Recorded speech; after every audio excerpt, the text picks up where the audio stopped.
हजरत बाबा फरीदुद्दीन गंज शकर के राहतुल कुलूब की सूरत में जमा किए।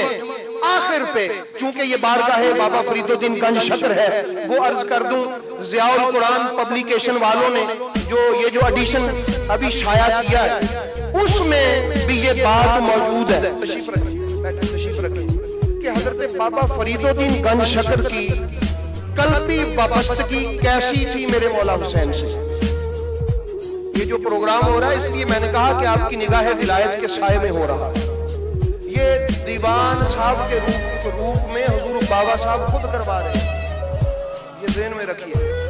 दीवान साहब क़िबला के रूप में हुजूर बाबा साहब खुद करवा रहे हैं प्रोग्राम। क्यों? सुनिए, हजरत ख्वाजा निजाम पाक फरमाते हैं कि हमारे शेखुल इस्लाम वल मुस्लिमीन हजरत बाबा फरीदुद्दीन गंज शकर फरमाते हैं कि जुमला मशाइख़े तरीक़त अपने ऊपर करबला की याद करके गिरिया और जारी करना और नियाज़े हुसैन करना ये अपने ऊपर वाजिब समझते थे। और दूसरी बात वो फरमाते हमारे शेखुल इस्लाम वल मुस्लिमीन हजरत ख्वाजा निजाम पाक फरमाते हैं, ख्वाजा निजाम पाक हजरत बाबा फरीदुद्दीन गंज शकर मुहर्रम में हमें सुना रहे थे कि लोगों ये वो अशरा है, इस अशरे में तुम्हें खबर है कि मेरे मुस्तफा की हालत क्या थी। ख्वाजा साहब बाबा साहब के मानने वालों तवज्जो है।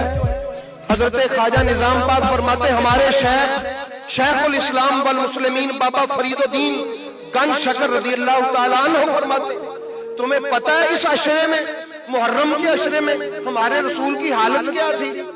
उनके शहजादों को औलादे मुस्तफा को ज़ारो नज़ार वहां पर तकलीफ दी गई और इतनी प्यास के साथ उनको कत्ल किया गया कि बाल तो सिर्फ प्यास से ही कत्ल हो गए। बाबा साहब फरमाते सिर्फ प्यास से कत्ल हो गए। और फिर नारा मारा हजरत बाबा फरीदुद्दीन गंज शकर ने। हजरत ख्वाजा निजाम पाक फरमाते हैं कि फिर नारा मारा बाबा फरीदुद्दीन गंज शकर ने कि हाय मेरे मुस्तफा की औलाद, और फिर बेहोश हो गए। ये थी ख्वाजा फरीदुद्दीन गंज शकर रज़ियल्लाहु ताला अन्हु की कल्बी वाबस्तगी अहले बैत तहार से।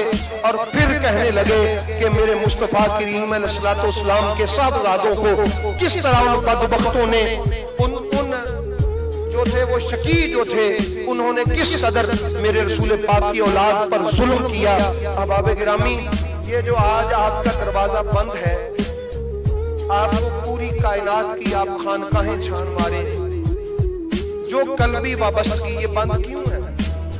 ये 20 सफर तक क्यों बंद है? ये आज बंद नहीं है।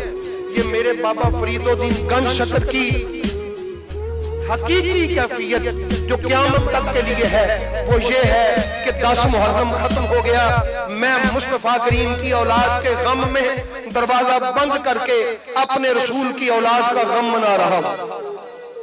दीवान साहब के बला मौजूद है और इन मुहर्रमुल हराम में वो जो रसूमात हैं अहले बैत अतहार के हवाला से वो इस बात की शाहिद हैं कि इस खानका की जो कल्बी वाबस्तगी मेरे बाबा फरीदुद्दीन गंज शकर की मौला हुसैन अलैहिस्सलाम से है, जरूरत इस अमर की है कि वही कल्बी वाबस्तगी हुजूर बाबा फरीदुद्दीन के गुलामों की भी हो जाए। जिस तरह वो उनको याद करके बेहोश होकर गिरते थे, मैं ये अर्ज कर दूं पूरे टीवी चैनल बना दिए गए लोगों के अकीदे खराब करने के लिए कि 1400 साल हो गए, क्यों रोते हो? भाई हम किसी मुल्ला से पूछेंगे या अपने शेख से पूछेंगे? इनसे पूछेंगे। कोई पूछे हजरत साबरे पिया सरकार से कि जब मुहर्रम का चांद तुलू होता था तो आप रो के कहते थे कि मुहर्रम का चांद तुलू हो गया। या दीवाने साबर में आप पढ़ सकते हैं। और मेरा दिल भी रो रहा है, मेरी आंखें खून के आंसू आ रही हैं। ये थे बाबा फरीदुद्दीन गंज शकर के मंजूर नजर। इसलिए अहबाब गिरामी, मैं आज आप अहबाब से ये अर्ज गुजार इस आस्ताना आलिया के तबस्सुल से कि जुड़ जाइए अहले बैत अतहार से, ताकि गुमराही से हम बचे रहें, ताकि परेशानी से बचे रहें। ये जहान भी उनका है और वो जहान भी उनका है। यहाँ भी उनकी दस्तगीरी है, वहां भी उनकी दस्तगीरी है। अल्लाह रब्बुल आलमीन इस आस्थान को सलामत बाकरामत रखे और ताकि आमत ये इसी तरह शरीयत और तरीकत के साथ बहार आफरी रहे और इसी तरह इसका चमन लहलहाता रहे।